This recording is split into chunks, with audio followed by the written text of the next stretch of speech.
Par contre, si vous dites la parole était au commencement, là vous parlez vrai.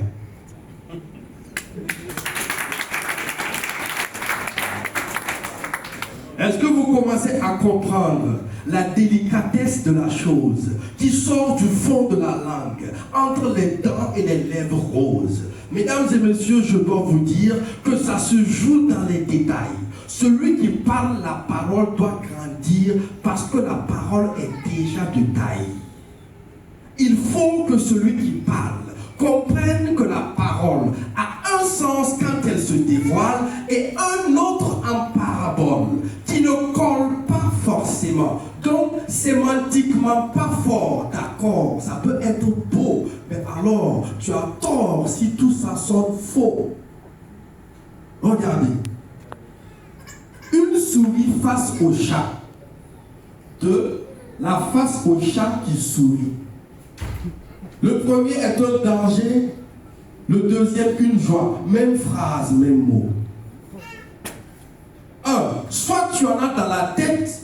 2. Soit on te tête là-dedans. Le premier garantit le succès, le deuxième assure l'échec. Même phrase, même mot. 1. Tout ce qui brille n'est pas de l'or. 2. De l'or qui brille n'est pas tout. Le premier est un avertissement, le deuxième une constatation. Même phrase, même mot. Ça veut dire alors que la paix courtise la guerre. La guerre est une fille facile. Le problème, c'est sa mère qui fabrique des missiles.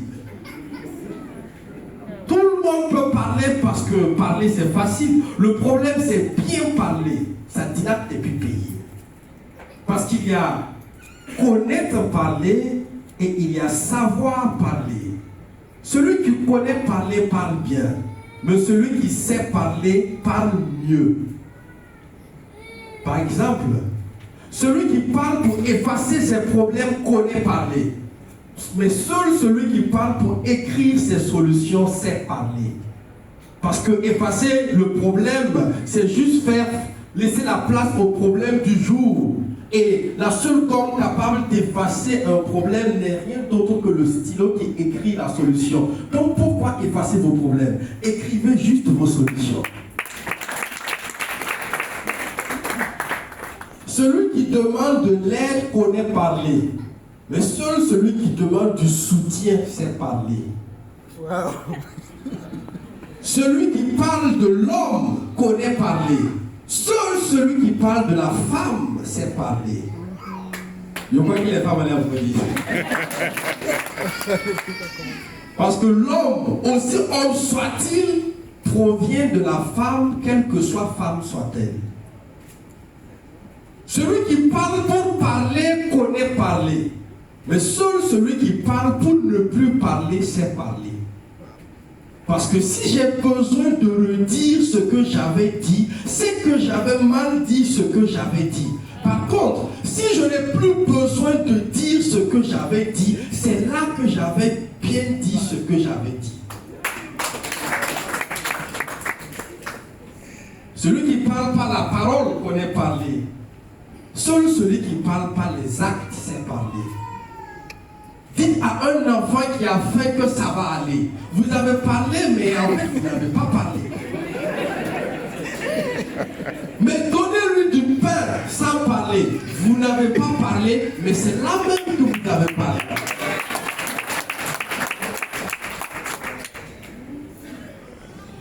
Celui qui dit qu'il fera connaît parler. Seul celui qui ajoute s'il plaît à Dieu sait parler. Parce que même le mille-pattes ne bougera pas une seule patte s'il ne plaît pas à Dieu. Enfin, celui qui parle pour vivre connaît parler. Seul celui qui parle pour mourir sait parler. Parce que parler pour vivre n'est pas loin de vivre pour parler. Or, celui qui parle parce qu'il vit ne parlera plus quand il mourra. De la même manière, parler pour mourir, c'est comme mourir pour parler. Or, celui qui parle étant déjà mort n'est plus vraiment mort. Comme Thomas Sankara, comme Nelson Mandela. parle pour vivre est mortel.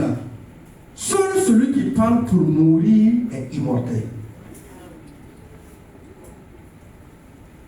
Est-ce que vous commencez à comprendre la délicatesse de la chose qui sort du fond de la langue, entre les dents et les lèvres roses? Mesdames et messieurs, je dois vous dire que ça se joue dans les détails. Celui qui parle la parole doit grandir parce que la parole est déjà de taille. Merci.